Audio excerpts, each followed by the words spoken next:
Hi guys! At dahil linggo ngayon at wala tayong alaga, samahan nyo akong palitan natin ng wallpaper ang patungan namin ng TV.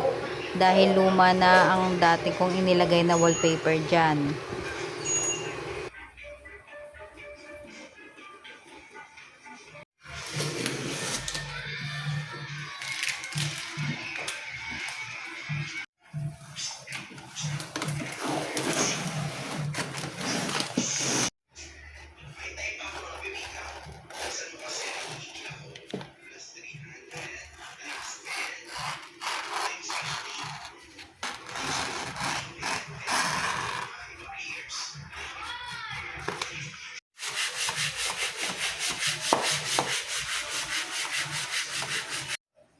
At ayan na, napalitan na natin siya at mukha na uling malinis ang patungan ng TV.